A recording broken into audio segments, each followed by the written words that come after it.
Hello, welcome once again. I'm Imran Garda and you're in the stream. Today, the Occupy movement takes a turn, looking to unify the divided island of Cyprus.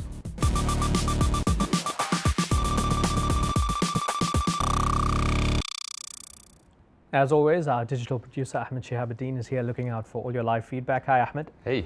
Joining him on the couch is Alexis Madrigal, a senior editor at The Atlantic, previously at Wired.com, where he built Wired Science into one of the most popular blogs in the world. Alexis, great pleasure having you here on the Orange Couch in the stream. We're talking about the Occupy movement in Cyprus today. I know you've covered Occupy Wall Street since its infancy.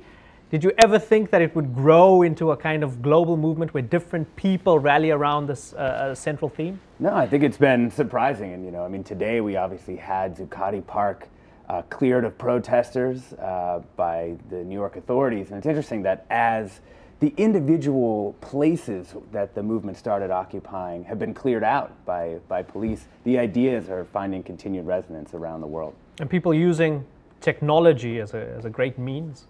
Well, this is something that I've been writing about a lot. I mean, how is this movement able to move so quickly, right? I mean, the answer is technology and the way that people have begun to use the technology. Yeah, it's a fascinating thing. I mean, I think this movement is difficult to imagine without the combination of sort of mobile technology everywhere combined with social media to amplify whatever signals come out of the ground. Yeah, amplify, that's an important word. Well, look forward to all your thoughts, particularly you can chime in and question the upcoming guests in Cyprus as well. Welcome once again to the program. Now, of course, this show is all about our community, you. So if you've got a story you want us to cover, you can now follow us on Google+, and you can post your ideas there. It's a good opportunity to have a discussion there on Google+. Now, Ahmed's heard from many of you, and here's one story that you're feeding the stream.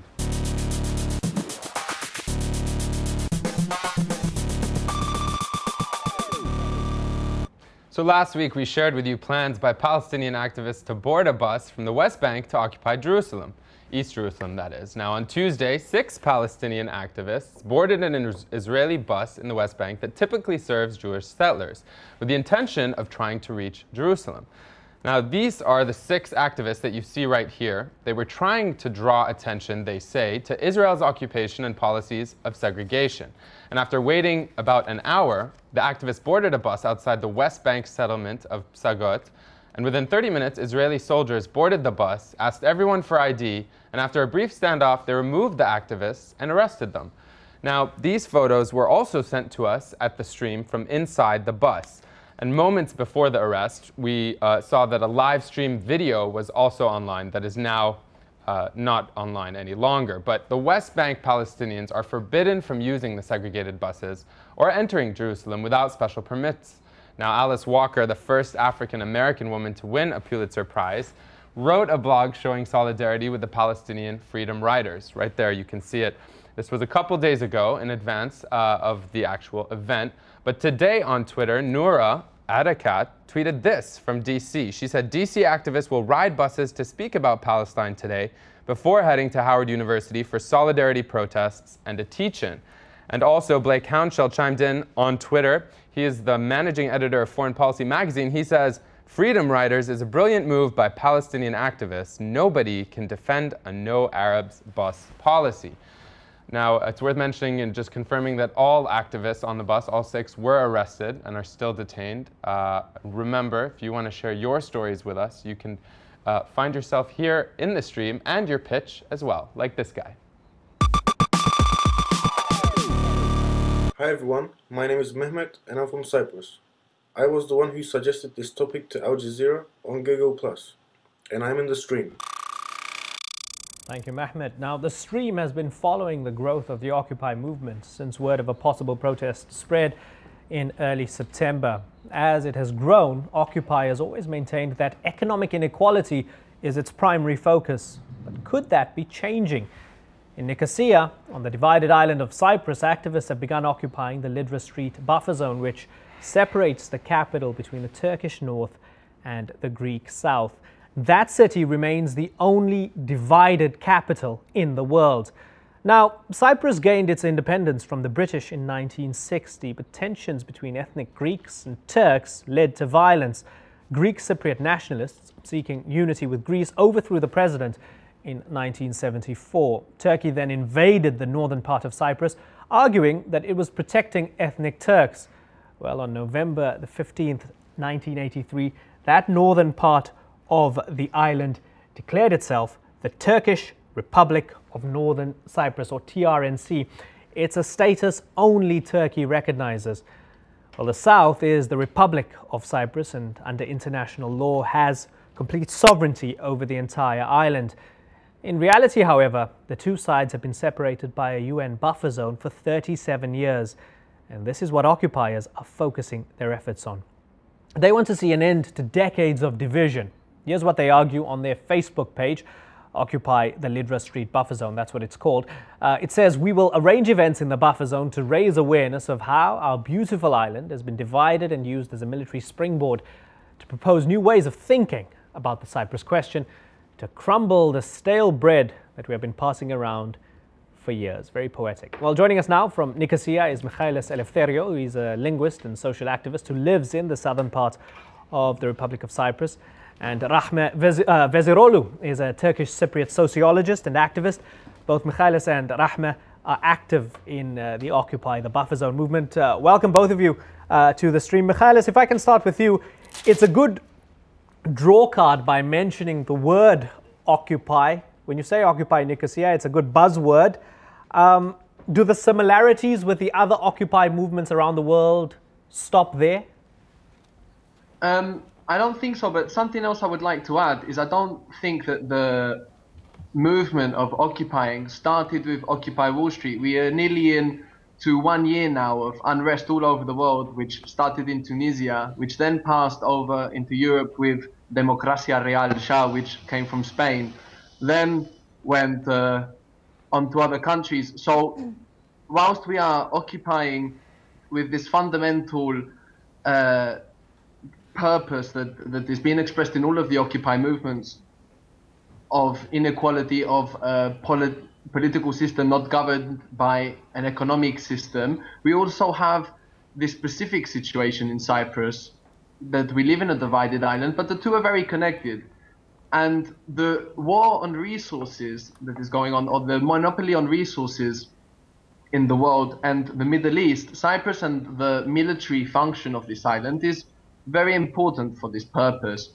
And whilst I don't, and we don't think as a movement that we have to agree on history to move forward, because this has been one of the arguments that's been used to separate us. We've been taught too many different histories, two very different histories, and then expected to agree on actually what happened. It's really important to talk about what happened to understand where we are today. And this island was divided for many reasons, and principally to be used as a military base for this war on this monopolization of resources that didn't start recently, which has been the politics of the world for a very long time now. Okay, let me ask Rahme then to explain why these go hand in hand. The movement for greater economic and social justice and equality, and the movement for reunification of Cyprus. Why the two go hand in hand for you when you occupy Nicosia and you do this weekly event?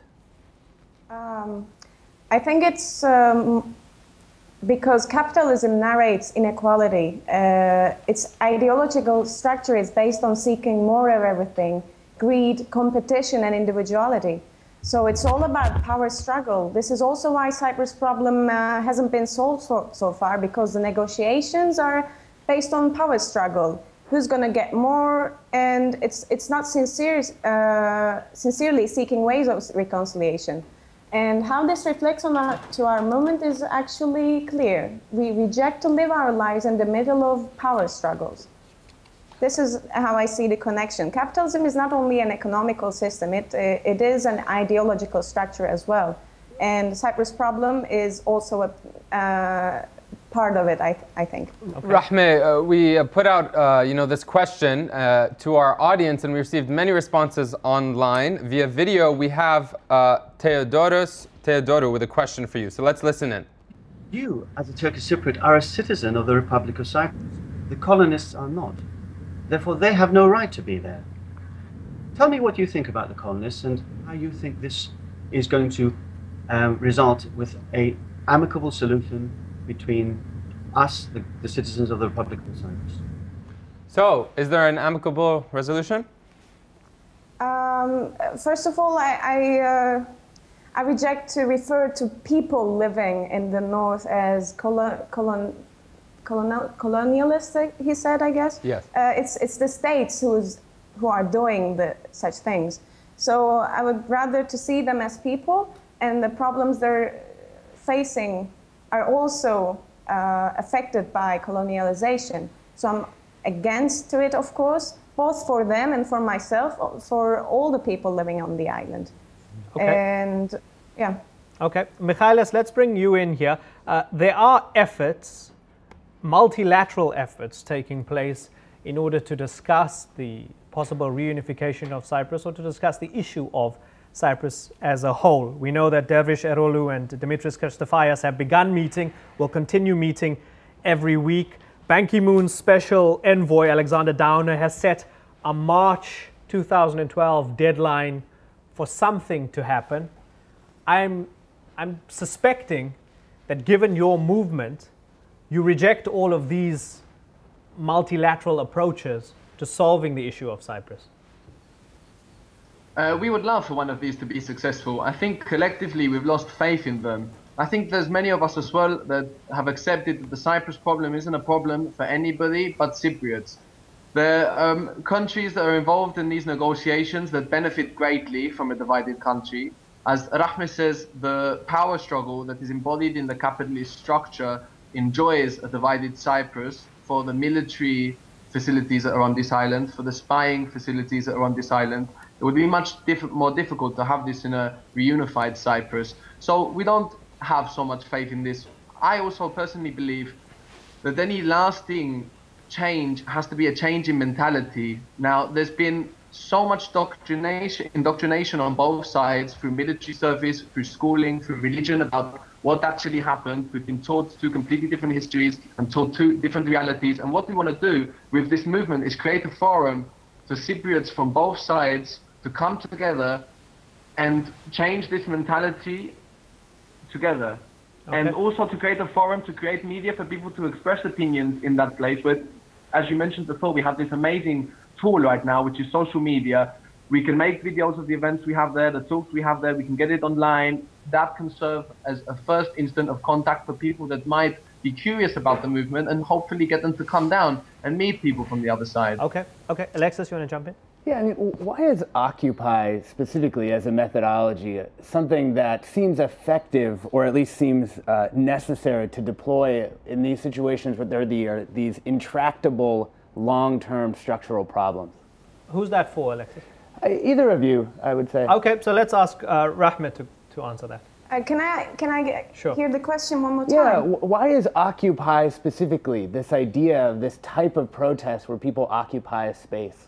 Like, why do we think that is more effective with some of these sort of intractable long-term problems?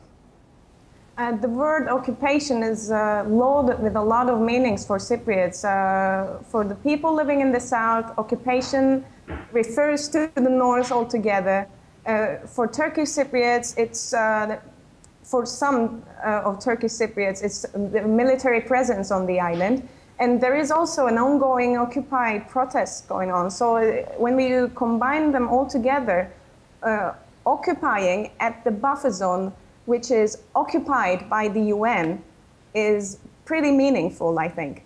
Mm-hmm. You know, Rahme, you're right to point out that occupation is significant to many people who are fighting any struggle. You know, we did our feedback segment about Israel and Palestine, so it certainly applies there. But taking that into consideration, education is often part of the solution. And we have a question from actually Ledun about education. She's a Turkish Cypriot. So let me just play this. I believe that we should learn Greek starting from elementary school because we live with Greek people, basically. And I wonder what your guests think about that. Rahme, should you learn Greek? Of course, I was going to make a point about that actually, because the political elite who's seemingly trying to solve the Cyprus issue is not sincere, because if they really wanted to solve this issue, they should have put in the curriculum Greek and Turkish on both sides, first and foremost. And then, as Mihalis said before, a common history books should have been launched, but they didn't. So we lack communication, and if we don't communicate, how are we supposed to live together? So I think that's a basic they should have done. Let's bring Mihalis in now and talk about perhaps the devil in some of the details here. They speak about reunification. When looking at some of these issues that Alexis spoke about being sort of intractable, one of the issues is repatriation, or to use a term that's used with a Palestinian Israeli conflict, right of return to your homes. Many ethnic Greeks who want to return to their homes in the north. There's a tweet here from Emily Evangelia. It says, both sides have made mistakes. My concern is legal occupation or not. Is repatriation feasible? Is it realistic in Cyprus? I mean, it's a fair question. Will Greek Cypriots be allowed to return to their homes in the north? And is there space for that discussion right now when you're talking about it at Occupy Nicosia? Sorry to come a little bit off track, but I really, as a linguist, I really always look at the language that we're using, and I want to bring up a really important point that's come from this, and it's the term ethnic Greek. Firstly, before discussing this matter, I want to say that for me personally, for many people that have thought about it, it's not important where our DNA is from, but some recent studies which are very interesting. But within the context of this discussion, understandably, you're questioning the premise of this. Within the context of this, broadly speaking, those we can define as ethnic Greek and those we can define as ethnic Turk. Yeah, sorry, that's my point. We can't define anybody as ethnic Greek in this sense as Cypriots. I mean, the done studies have shown that we have the same DNA. I mean, I sent actually this article to somebody at Al Jazeera. Okay, so now, as a political identity in the context of this discussion, how's that?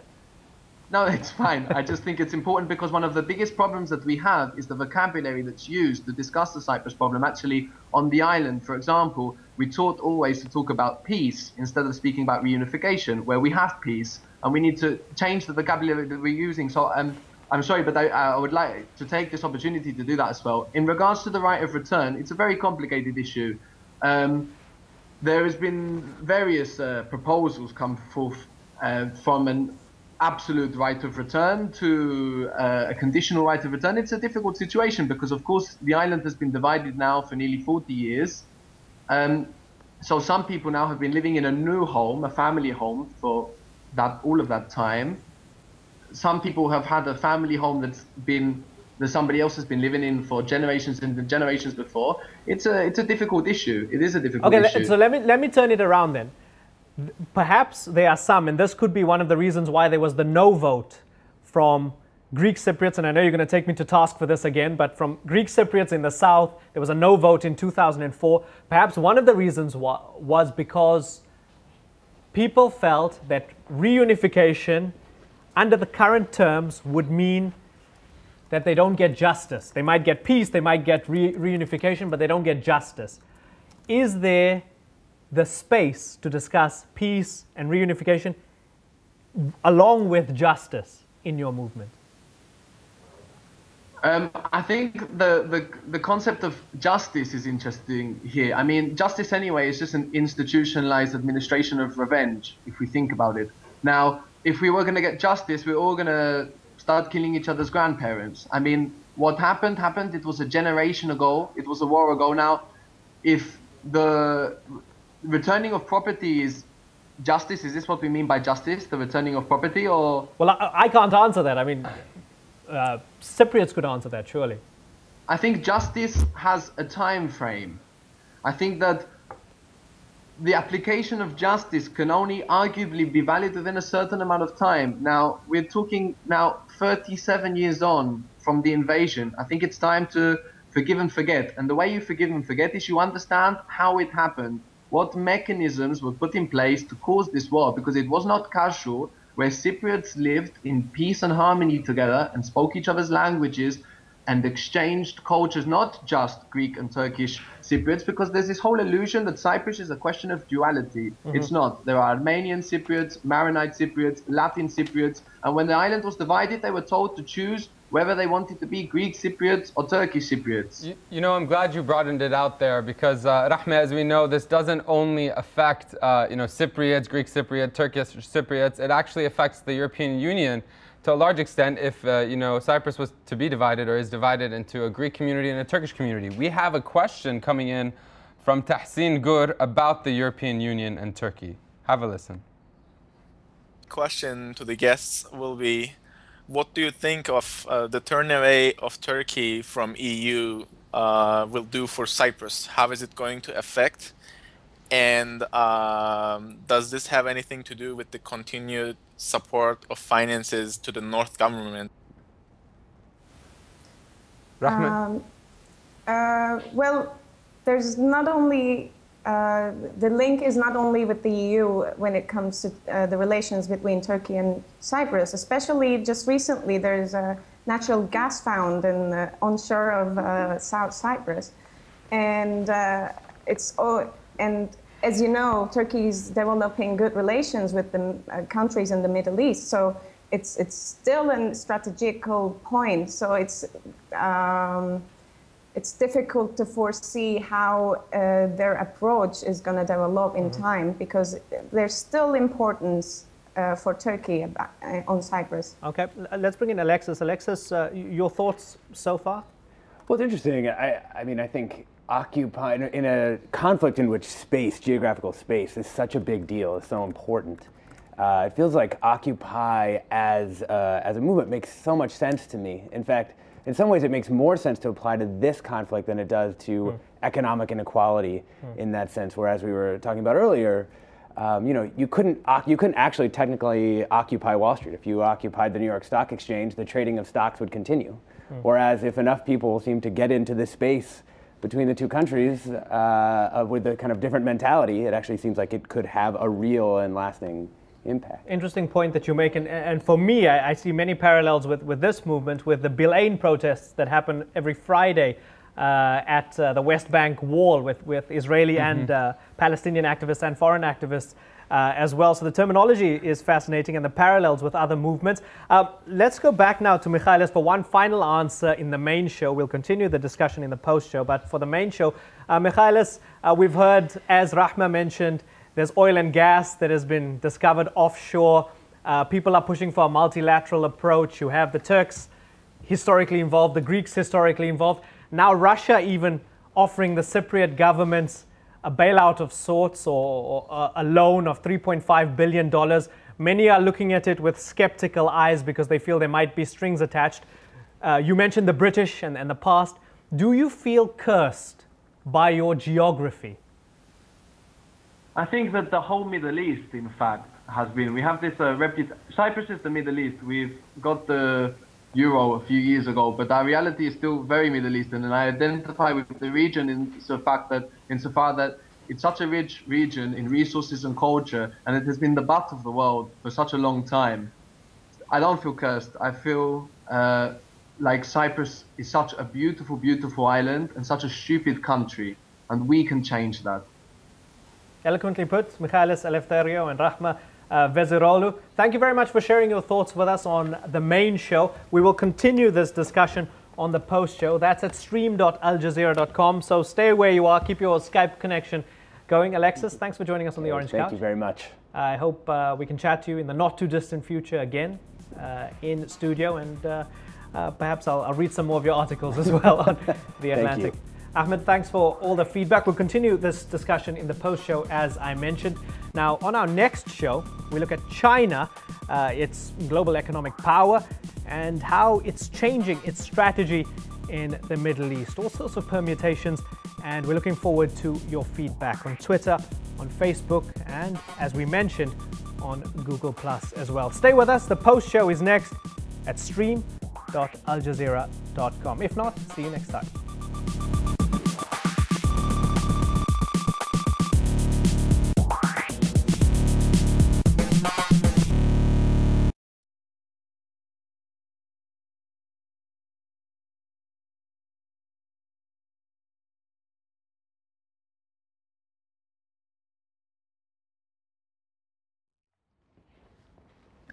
Welcome back to the post show. As always, so much to say, so little time. I'm going to say it every single day because that's usually the case. Rahme, I asked Mihalis if he felt cursed by Cyprus's geography. What do you think? I do have my really doubts about being a Cypriot and how that affects my life. Especially being a Turkish Cypriot, it's even more complicated because we have no saying on our future whatsoever. We've been living under embargo for 37 years now, I guess. And it is very difficult, but you see, we're trying to change things. So if we thought we were cursed, we would just sit down and do nothing or just leave, but we're trying. That means we love our country. Rahme, there were many Turkish Cypriots taking to the streets angry at Ankara over austerity measures that Ankara was imposing on the north. Give us some insight into that, because some people who perhaps don't have a deeper understanding of the issue tend to think that the Turkish Republic in the north of Cyprus is in complete harmony with Turkey and with Ankara. I wouldn't use the word harmony, but it's a strange connection, let's say, because as you know, TRNC is a self-claimed state, and it's not actually run by Turkish Cypriots. Turkey decides every step Turkish Cypriots are going to take, including economic steps or political decisions. So this austerity package was imposed intentionally to stop public officers being active in public sector and move to the private sector, so that more Turkish nationals could be in government, so that they could control the votes. And some of the protesters were thinking in line with me about that. Some people were just economically motivated, so they didn't want to have their salaries cut down or other shortcomings of the package they were against. And so these protests were suppressed by the police, and it was for the first time that they used such incredible violence against protesters, and it continued afterwards. And each protest coming after that was very violently suppressed. And this tells us the seriousness of the situation, that Turkey is very determined to control what's going on in the north. Because the police is also connected with the military force in Turkey. Right. Mihalis, maybe we can shift a bit more to the solutions that are coming in on Twitter. People seem to perhaps have solutions for the conflict. Batu Han Olkan says the solution in Cyprus has to be based on two constituent federal states. The Greek side must accept this for a solution. And then before you answer that, I just want to mention that, you know, the Occupy movements are about uniting people across the world to a certain extent. Well, we went to the Occupy movement here in DC, and we met a young woman who has a question for you about the potential solution to the conflict. Let's listen in. Hi, my name is Christina Pavlakos McKenna, and I am an ethnic Greek but an American citizen. And I kind of reject the notion of nationality and don't feel closer ties to my country of birth as to my country of origin. And I was wondering whether in Nicosia, whether you're trying to work for a Greek solution or a Turkish solution, or a solution that supersedes national boundaries. So what's the solution? And is it super... Go ahead. I think that talking about what people feel, I think from what I understood, that she said that she felt more Greek than Cypriot. And that's often the case on the island from both sides, because we have so much indoctrination, and it was an indoctrination that was so effective, because we have to remember that in Cyprus there was no industrial revolution, there was no renaissance, there was a farm that suddenly had a huge wealth that came in from tourism. So we didn't have this kind of mental development with the economic development. So the indoctrination here that's happened, if we look at it, it's ridiculous. We have foreign nationalism. We're not even I mean, to be I'm an anti-nationalist, but we're not even nationalist of our own country. We're supporting foreign nationalism. You walk around Cyprus and you have more Greek flags than what you have in Greece. Interesting. Mihalis, you mentioned that. So if there's reunification, say, tomorrow, right, because of all of this indoctrination, it's going to be very difficult to unpick the seams of this indoctrination, isn't it? I think of a place like Mostar in Bosnia-Herzegovina, where you have peace under the Dayton Plan, but in one particular school in Mostar, you have kids going in for 3 hours to learn a Bosniak Muslim curriculum in their language, I mean, it's the same language, but in their sort of cultural perception of things. And then another bus brings in the Croat kids for about 3 hours, and then they go away, and then the Serb kids come in after that for another 3 hours with their own cultural spin on things. So this is Mostar in peacetime. Won't it be something similar if you have a reunified Cyprus without the indoctrination having been, butchered away? I sincerely think that the key axis of all of the Occupy movements and all of the revolutions or so-called revolutions that are taking place right now has to be mental. We need to understand the mechanisms that govern us. We need to understand the mechanisms that indoctrinate us, and only in this way can change be lasting. If the state continues to have all of the mechanisms that it has to divide us without us understanding them, that can always take place. So if we do manage, and I know this takes a lot of time, and this is what we're trying for, if we manage this mental revolution, then we couldn't possibly be reunified under these conditions that you describe. If we understand our situation Alexis, and what we are to each other. Yeah, that's a fair point. Let's bring Alexis in here, and then we'll get Rahme's view as well. Alexis, this idea that with changing technology and changing movements, it gives people an opportunity to pierce through the rigid state-sponsored dogmas. So whether you're Turkish or whether you're Greek, you're being taught a certain thing in the schools, through your TV channels, through your traditional media. To what extent, in your experience, have you seen the power of social media and new tools to cut through all of this and introduce people to a new paradigm? Well, I think the narrative disruption that has occurred has been great. I mean, I think we've seen that in every Occupy movement. You've seen social media narratives arise that aren't just opposed to whatever the dominant mainstream or government narrative is, but that sort of almost like surround them in a bunch, because you're seeing all of these different perspectives of the actual individual protesters. And I think it's definitely good for disruption. The question that I've had and what I wanted to ask them was, what are the conduits from Occupy Nicosia into the sort of mechanisms of power, whether that's going to disrupt them and replace them with something else, whether it's going to modify them? I mean, that's a question that we're, I think, asking of our own Occupy movements here, and certainly have been asked of the Occupy movements and their antecedents in Tahrir Square and in Tunisia. And I just wonder how you guys see, what you see coming out of Occupy Nicosia. Let's ask Rahme that. Rahme? There's a big trust issue between both sides. We cannot be naive about the reality. This society as a whole went through a war not so long ago and didn't have the chance to confront their demon because the separation was right after.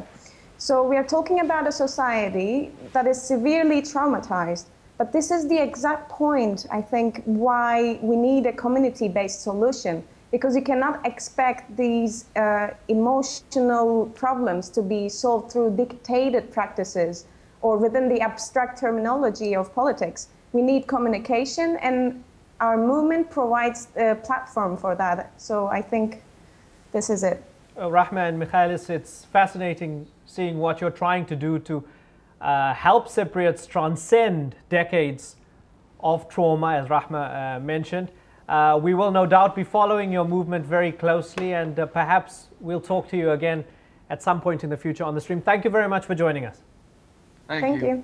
There you have it, Mihalis and Rahme joining us over there. That's not completely it for the show, because Ahmed's going to give you a taste of some of the other stories that we've been covering. So today, the first story that we've been looking at comes from Google Earth, which has spotted, as you can see on my screen, some strange structures in the Gobi Desert. Now, I'm going to click through this photo gallery for you. Basically, these structures are vast structures that seem to be, have been spotted by satellites, drawing conspiracy theories amongst people online in terms of people raising questions as to how they appeared there. Lots of people alleging that perhaps China's military and space programs are using it to test their programs. Now, we also have caught wind earlier today of power outages in Uganda becoming quite widespread now. For many months, there have been power outages, but we had reports from Rosebell K on Twitter. As you can see, this is one image suggesting that for the past 4 days, it's been almost unbearable. And so people have taken to the streets, looting, as you can see, and protesting. And our last story comes from Thailand. Thailand's social media networks are apparently abuzz, and they're abuzz because they're worried that Thailand's Prime Minister, Thaksin Shinawatra, or forgive me, the former Prime Minister, Thaksin Shinawatra, who's the brother of the current Prime Minister, might only be serving a day or two in jail as opposed to a longer sentence, and that she's trying to grant amnesty for him at a time when the media is focused on elections. Yeah. Now, of course, the reason we do this. Right. If you want to follow these stories, or if you're into conspiracy theories perhaps, and you want to find out more. Definitely aliens. Yeah, exactly. You want to find more about that first story in the Gobi Desert, you can always go to reddit.com/r/AJ stream and read more about these stories and vote them up and down. Yeah, we're considering them. We might do a segment, we might even do a full show on any one or more of those stories. So it just gives you a taste of some of the stuff that we're following.